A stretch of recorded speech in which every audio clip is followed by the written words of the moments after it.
Um bom dia, um feliz sábado para você que está nos acompanhando nessa manhã abençoada de sábado. Que você possa nessa manhã ouvir a voz de Deus. Você que está participando dessa transmissão, gostaria de convidar você a compartilhar esse link com o seu amigo, com o seu familiar, porque nós precisamos pregar e levar esperança para um mundo que está em crise. E eu e você podemos ser agentes de esperança nessa manhã. Eu quero convidar você a abrir a sua Bíblia no Evangelho de Marcos, capítulo 10. Evangelho de São Marcos, capítulo 10.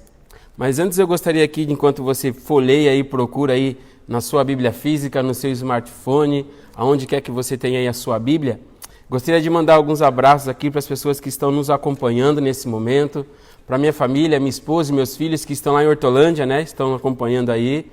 Louvado seja Deus, obrigado. Meus amigos também, de todas as partes aí que eu conheci ao longo dessa trajetória evangelística, amigos de comportagem, amigos de igreja que eu me batizei, muito obrigado pela presença de vocês. E agradecer também pela presença dos nossos irmãos aqui da Igreja Central de Indaiatuba. Que Deus continue derramando ricas bênçãos sobre cada um de vocês e que vocês possam a cada dia mais estarem próximos do nosso Senhor Jesus Cristo. Marcos capítulo 10. Antes da leitura, quero convidar você a fechar os seus olhos e vamos elevar uma oração ao nosso Deus. Senhor Deus que está nos céus, nós te louvamos porque a tua palavra está aberta. Nós te louvamos porque o teu Santo Espírito nos motiva e nos inspira a abrir a tua palavra, a estudá-la e a nos aproximar do Senhor. Que nesse momento, ó Deus, o teu Santo Espírito fale ao nosso coração. Que nós possamos, ó Deus, ser reavivados pelo poder da tua palavra.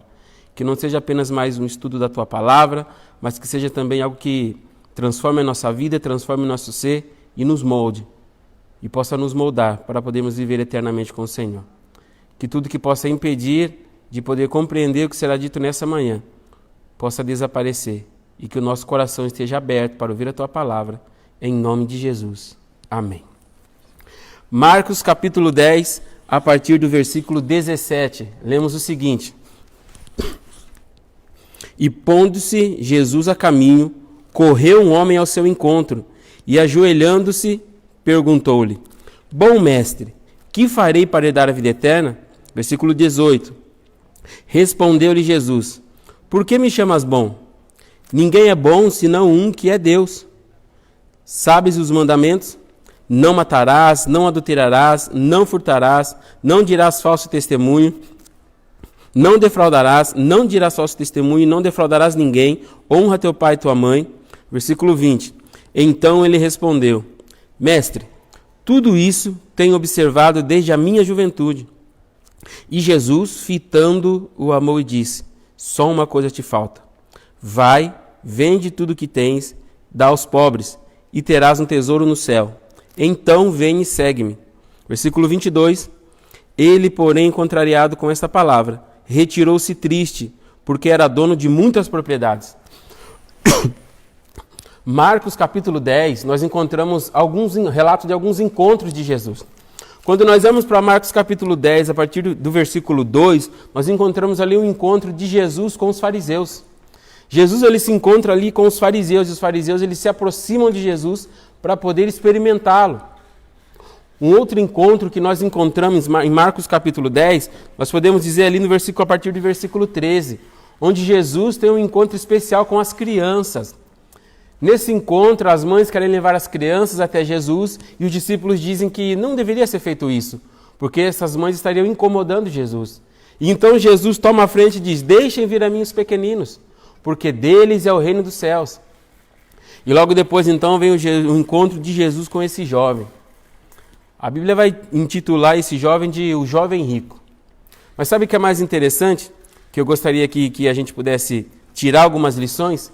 É que na história desse jovem, Jesus faz alguns testes com esse jovem. E esses testes que Jesus faz com esse jovem, possivelmente são os testes que Jesus faz com cada um de nós ainda hoje.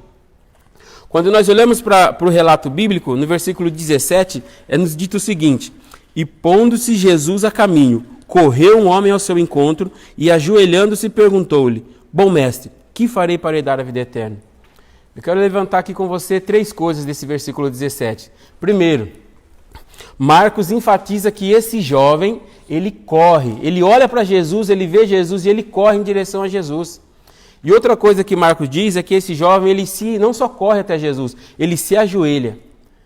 De acordo com a cultura judaica da época, quando alguém, nesse contexto, corria em direção a alguém, essa pessoa estava demonstrando entusiasmo e alegria. Você consegue entender porque o pai da parábola do filho pródigo, quando ele vê o seu filho, ele corre, porque ele não consegue conter a alegria de ver o seu filho voltando para casa. Grava isso. Então, quando ele corre, o fato desse jovem correr em direção a Jesus, denota ali alguém que está entusiasmado e feliz em estar indo em direção a Jesus. Outro gesto que esse jovem tem é o gesto de se ajoelhar. Dentro da cultura da época, quando alguém se ajoelhasse até alguém, estaria ali reconhecendo a sua humildade. É um ato de humildade e reconhecendo ali também a sua soberania. Então grave isso, 2 atitudes desse jovem quando ele vai em direção a Jesus.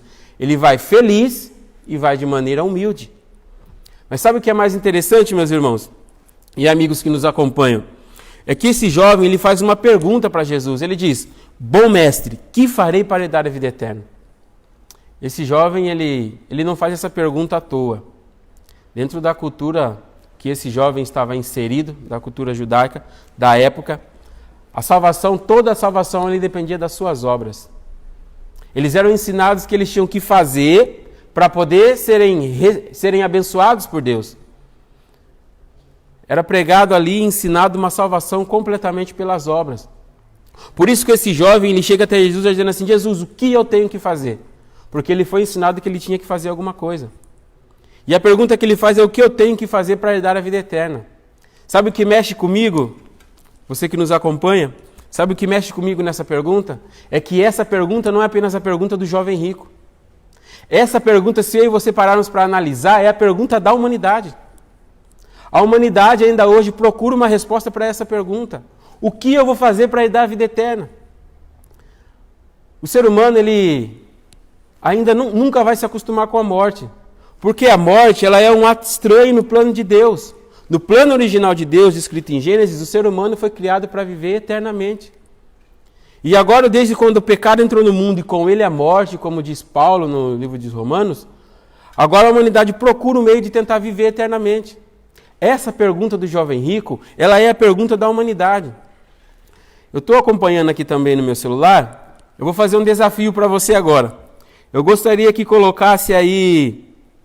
você colocasse aí, escrevesse assim: eu queria que escrevesse eu quero aí no Facebook, só aqueles que querem morrer nessa manhã. Se você quer morrer nessa manhã, escreve aí, eu quero.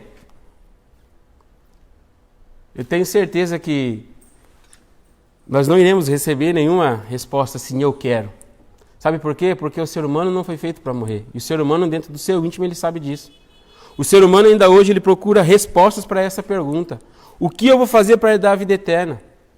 E agora eu me dirijo especialmente àqueles nossos irmãos, né, que congregam conosco. Você que é cristão, me dirijo diretamente a você nesse momento. Se você perguntar para o seu vizinho, por mais que pareça que o seu vizinho ele não dá a mínima para Jesus Cristo. Se você perguntar para ele assim, você quer morrer? Ele vai dizer para você, eu não quero morrer. Se você perguntar para o seu familiar que parece que não dá a mínima para a mensagem do Evangelho quando você vai falar de Jesus para essa pessoa. Se você perguntar para ele, você quer morrer? Ele vai dizer, eu não quero morrer. O ser humano ainda procura respostas para essa pergunta. Essa pergunta do jovem rico, ela é a pergunta da humanidade. E sabe o que o texto continua dizendo no versículo 18? Nos diz assim, respondeu-lhe Jesus, por que me chamas bom? Ninguém é bom senão um que é Deus. Jesus está dizendo assim, quando esse jovem chama Jesus de bom, quando Jesus lhe dá a resposta, é dizendo assim, você está dizendo diante de todo mundo, você está me comparando a Deus? Você está dizendo diante de todo mundo que eu sou bom igual a Deus? Você está dizendo diante de todo mundo que eu sou Deus? E aqui eu gostaria de trazer para você o primeiro teste que Jesus faz com esse jovem. Um teste de fé. Quem Jesus era realmente para ele. E agora eu gostaria de trazer para você esse teste nessa manhã. Quem Jesus é para você? Alguns vão dizer que Jesus foi apenas um carpinteiro, Outros vão dizer que Jesus foi apenas um grande mestre da ética.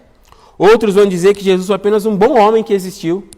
Outros vão dizer que Jesus é apenas uma inspiração para a vida humana. Mas para você, uma pergunta mais específica nessa manhã. Para você, quem é Jesus para você? Jesus é, na sua vida, quem realmente você diz para as pessoas que Ele é? Eu gostaria de trazer aqui algo para você refletir. Você já percebeu que quando você fala o nome de Maomé, você não incomoda ninguém? Quando você fala sobre Buda, você não incomoda ninguém? Quando você fala sobre Confúcio, que é o pai do confucionismo, você não incomoda ninguém? Mas você percebeu que quando você cita o nome de Jesus Cristo e a salvação que Ele nos oferece, algumas pessoas se sentem incomodadas com isso? Por isso que eu quero trazer para você nessa manhã esse primeiro teste. Quem é Jesus para você? Se esse teste de fé de Jesus está sendo feito com você nessa manhã, você precisa responder isso nessa manhã. Quem é Jesus para você? E aí agora nós vamos partir para o segundo teste, no versículo 19, que diz assim, Jesus continua: sabes os mandamentos?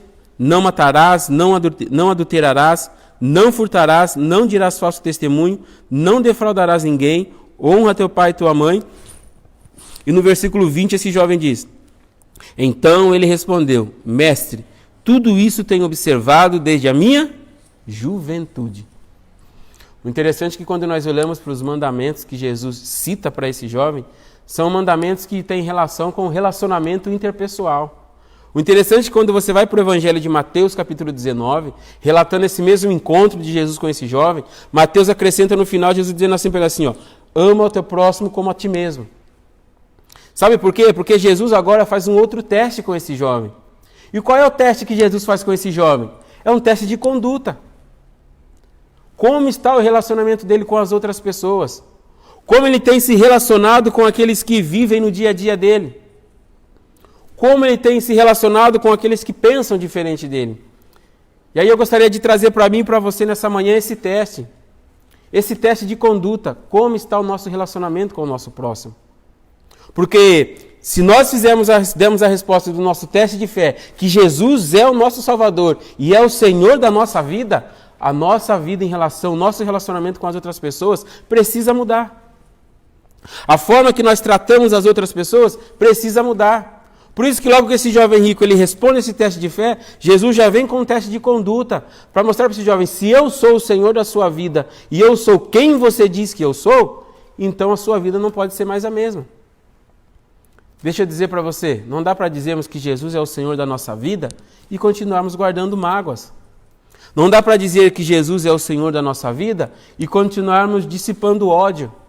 Não dá para dizermos que Jesus é o Senhor da nossa vida e a nossa vida não mudar.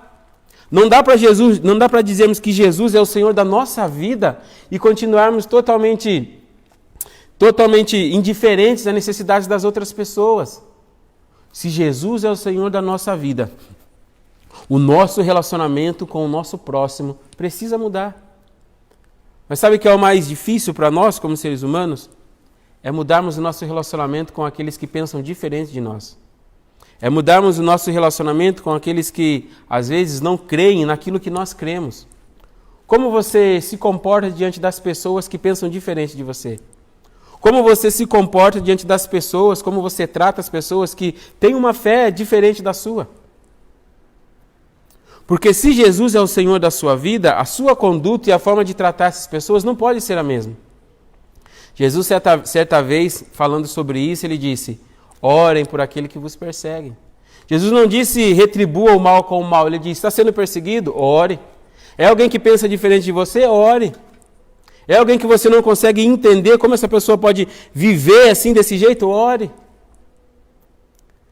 Tiago vai nos dizer que nós vencemos o mal com o bem. Nós não vencemos o mal com o mal. E agora, nesse teste de conduta, eu gostaria de trazer para você nessa manhã a seguinte pergunta. Como está o seu relacionamento com o seu próximo? Porque é interessante que esse jovem, ele diz, eu faço isso desde a minha juventude. Mas sabe o que é mais triste? É que quando esse jovem diz, eu faço isso desde a minha juventude, ele prova que ele vivia uma religiosidade.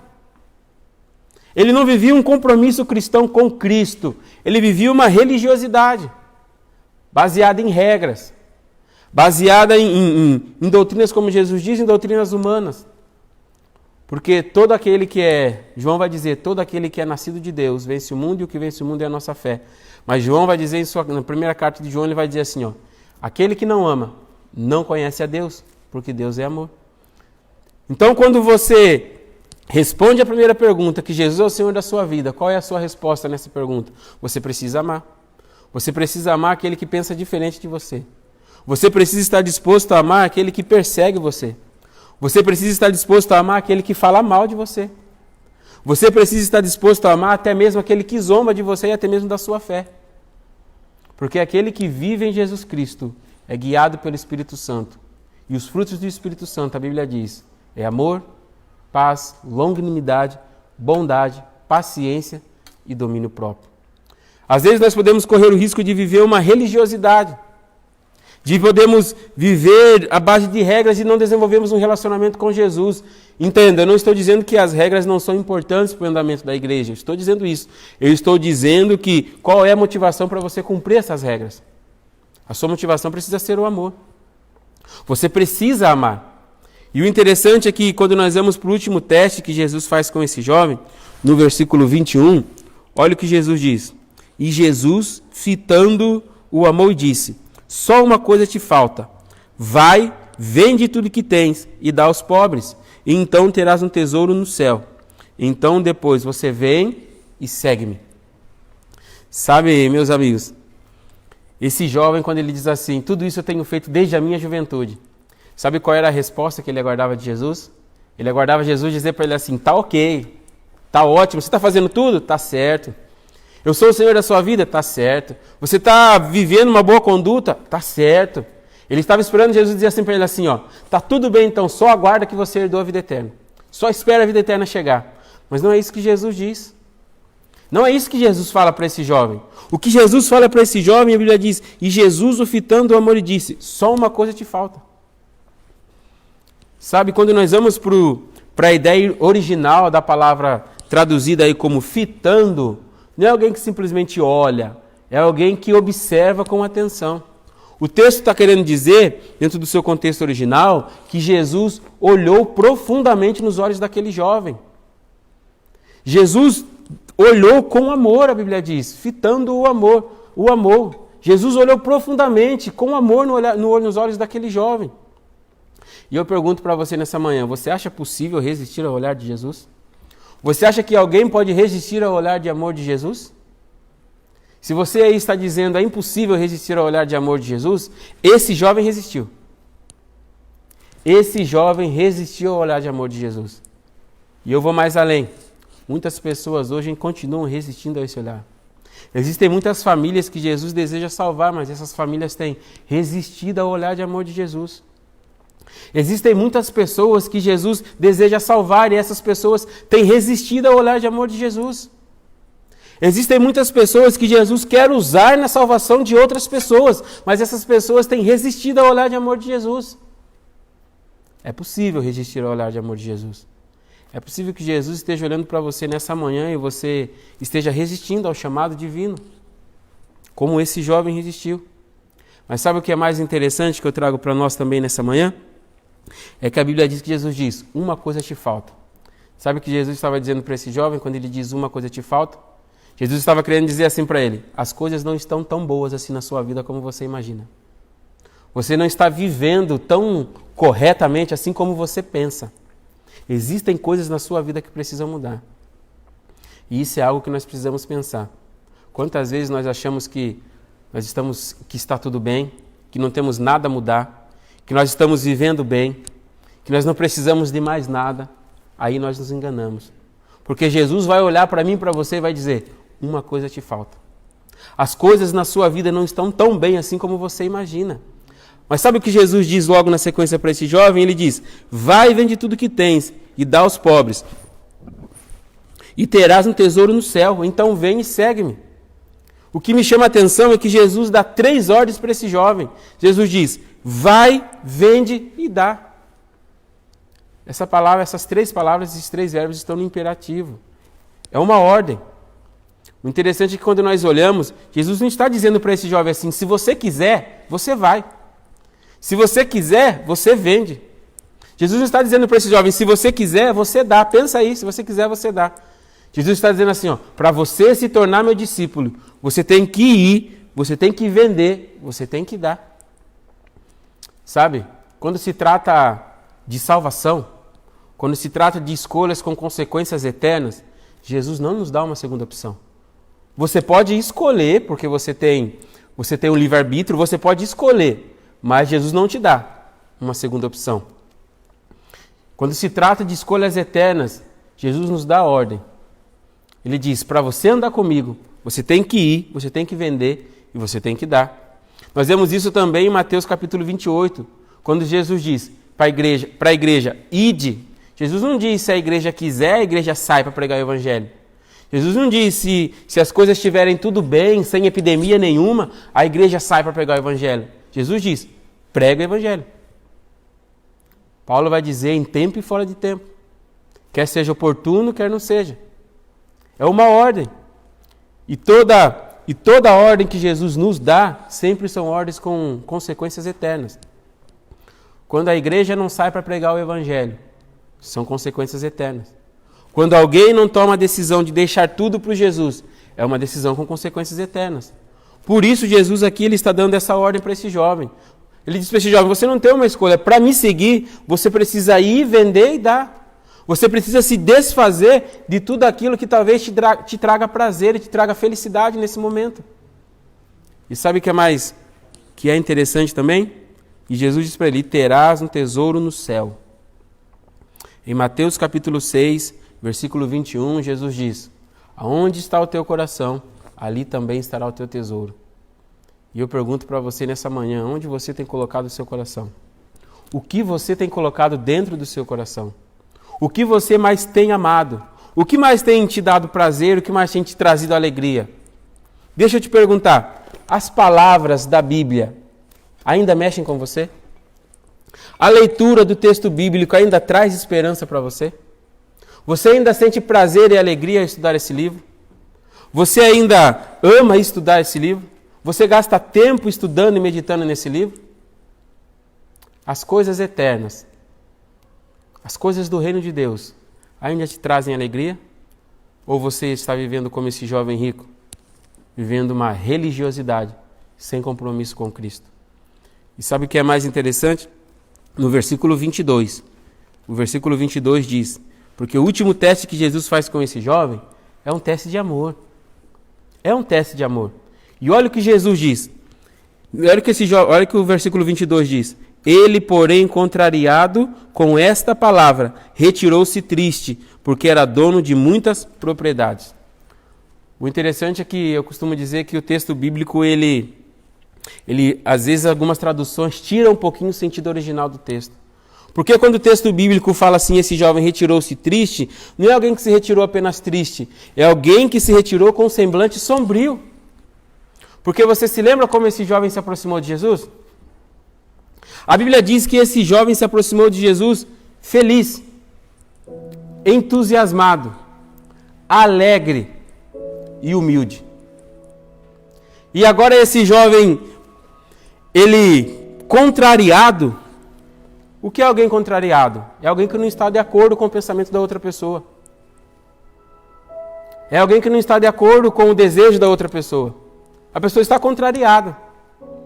É alguém que não gosta de algo que alguém disse. E agora esse jovem, a Bíblia diz, retirou-se triste, mas ele não se retirou triste. No sentido original dessa palavra, é alguém que se retira com um semblante sombrio. Eu posso dizer para você nessa manhã que esse jovem, ele se retirou com ódio de Jesus. Sabe por quê? Porque Jesus não fez e Jesus não disse o que ele queria ouvir. Sabe o que me chama a atenção? É que essa ordem que Jesus dá, que ele tem que ir, vender e dar, não era algo novo que Jesus disse. Porque os filósofos da época davam a mesma ordem para os seus alunos. E isso significava, se um aluno de um filósofo tomasse essa decisão, significava que ele estava considerando a sabedoria superior a tudo que ele tinha.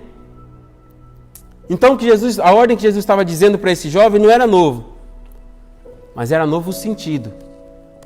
Porque os fariseus não diziam isso quando o seu discípulo tinha muito poder financeiro. Os fariseus, eles não diziam isso quando não davam essa ordem, quando os seus discípulos, eles tinham muitos recursos, quando eles tinham uma boa vida. E Jesus chega dizendo isso. Esse jovem, ele esperava ouvir de Jesus o que ele ouvia dos fariseus, que ele não tinha nada para mudar.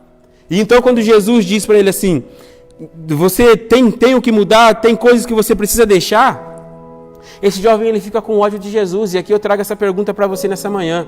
Dentro desse teste de amor que Jesus fez com esse jovem, e que Jesus faz comigo e com você nessa manhã, como você se comporta quando Jesus não faz o que você deseja?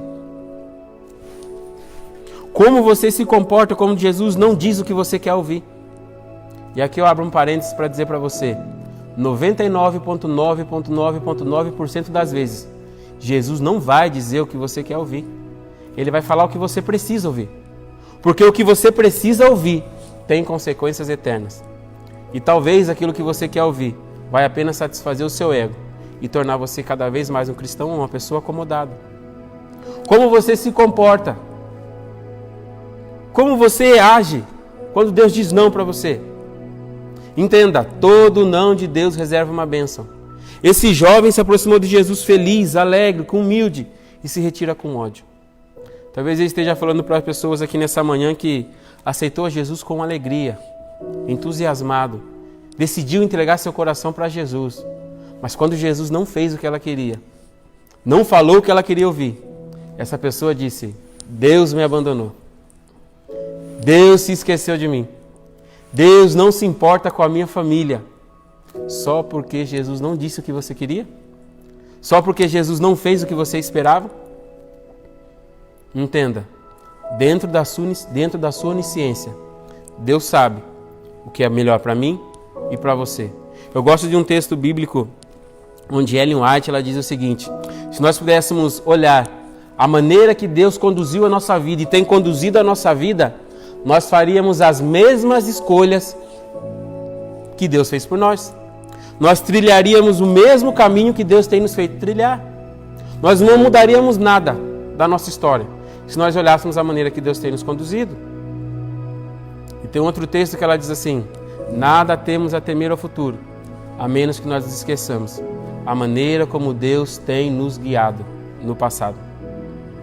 E aqui eu gostaria de trazer duas coisas para você nessa manhã, que nós aprendemos na história desse jovem. Eu e você, nós precisamos levar a sério as nossas faltas. Entenda, você não é perfeito. E as pessoas que convivem com você também não são perfeitas. Você erra, essas pessoas erram. Você falha, essas pessoas também falham. Leve a sério as suas faltas. Entenda que todos os dias eu e você temos algo a melhorar.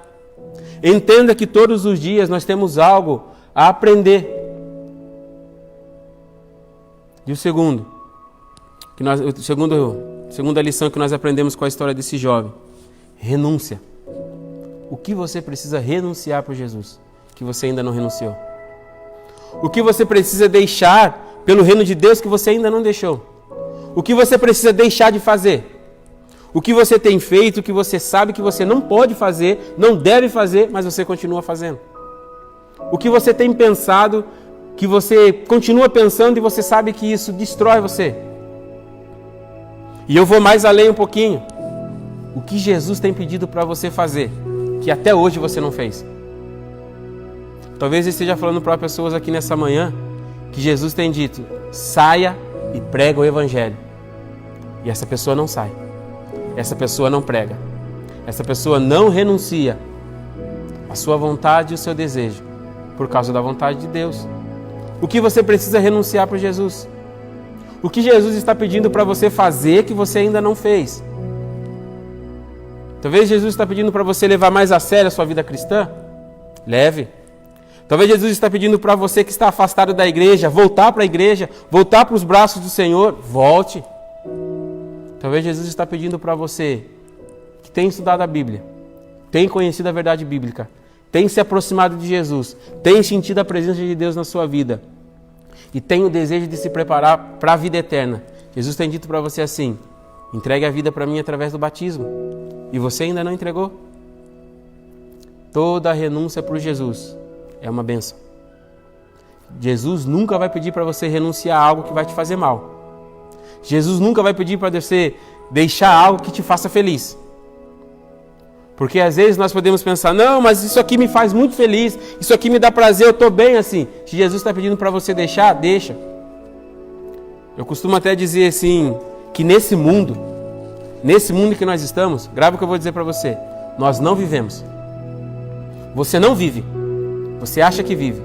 Nesse mundo que nós estamos vivendo, nós não vivemos. Você apenas sobrevive enquanto você está aqui. Tudo que você faz é para sobreviver. Então leve a sério as suas faltas. E renuncie o que você tem que renunciar para Jesus. E aqui eu gostaria de orar nesse momento. Eu quero orar nessa manhã por você, que entende que você é falho, que você é pecador, mas quer que Jesus seja o Senhor da sua vida. Você quer que Jesus lhe ajude a tratar as pessoas da maneira correta, como Ele deseja que você trate, com amor. E você deseja, nessa manhã, fazer do reino de Deus a prioridade na sua vida. E você deseja, nessa manhã, renunciar ao que precisa ser renunciado por Jesus, porque você sabe que tem consequências eternas essas suas escolhas. Eu gostaria de orar por você. Que aí onde você está, você possa levantar uma oração a Deus. Eu vou fechar os meus olhos nesse momento. E eu vou deixar você fazer a sua oração. E logo em seguida eu irei orar. E eu convido você a fazer uma oração de entrega. Uma oração de compromisso com Cristo. Uma oração onde você coloque a sua vida verdadeiramente nas mãos de Deus e permita que Ele guie a sua vida. E que todos os dias você possa olhar para o teste de fé que Jesus fez com esse jovem, para o teste de conduta que Jesus fez com esse jovem, para o teste de amor que Jesus fez com esse jovem. E você possa olhar para esses testes e dizer como você está em relação a isso. Feche seus olhos, ore nesse momento ao Senhor e eu farei uma oração em seguida.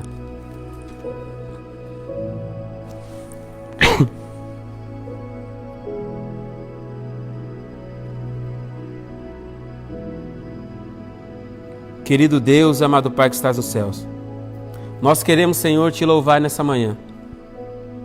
Nós não louvamos ao Senhor porque nós somos bons, porque nós não somos. Mas nós louvamos ao Senhor porque não há nada de bom que nós possamos fazer para que o Senhor nos ame mais. Mas também não há nada de ruim que nós possamos fazer para que o Senhor nos ame menos. O Senhor nos ama na medida certa. E nós louvamos ao Senhor por isso, porque o amor é a sua essência. A graça é a sua essência. O cuidado faz parte da sua essência. E nós louvamos ao Senhor porque todos nós que estamos aqui, nesse momento, pessoas que estão nos acompanhando nessa transmissão, pessoas que irão assistir essa transmissão depois, todos nós, ó Deus, nós seremos salvos pelos méritos de Jesus Cristo. Por isso, ó Deus, nós queremos nessa manhã dizer que a nossa vida está entregue nas tuas mãos. Queremos nessa manhã, Senhor, dizer ao Senhor que tu és o Senhor da nossa vida. E se tem alguém que sabe como guiar a nossa vida, é o Senhor. Então, ó Deus, toma a direção da nossa vida. Abre portas que precisam ser abertas para vivermos com o Senhor. E feche portas que precisam ser fechadas para podermos viver com o Senhor. Nós também nessa manhã queremos assumir o compromisso contigo, ó Deus, de que o amor que o Senhor demonstra por cada um de nós iremos transmitir às pessoas que vivem e convivem conosco. Nós iremos passar esse amor que nós recebemos de Ti, nós iremos passar adiante. E nós seremos fonte de amor, fonte de bênção para todos que estão à nossa volta. E Senhor Deus, nessa manhã nós queremos assumir o compromisso de amar o Senhor acima de todas as coisas. Mas não apenas um amor de palavras, como diz o apóstolo João, que nós devemos amar não de palavras, mas de fato e de verdade. Porque de nada adianta dizermos que o Senhor é o Senhor da nossa vida, que o reino de Deus é prioridade na nossa vida, e quando temos a oportunidade de expandirmos o reino de Deus, de falarmos do reino de Deus, de recebermos o reino de Deus na nossa vida, nós ignoramos. Nos ensina, ó Deus, a amar o Senhor em espírito e em verdade. Que não sejam apenas decisões de palavras nessa manhã, mas que essa decisão que todos nós estamos tomando nessa manhã possa, ó Deus eterno, ser uma decisão verdadeira, fiel e comprometida até que o Senhor venha nas nuvens do céu nos buscar. E nós possamos olhar nas nuvens do céu e por esse compromisso que nós assumimos quando nos batizamos, que nós assumimos quando tomamos a decisão de entregar a vida ao Senhor, que as pessoas que estão longe do Senhor assumem nessa manhã de voltar para os teus braços, de pessoas que ainda não foram batizadas, assumem nessa manhã de ser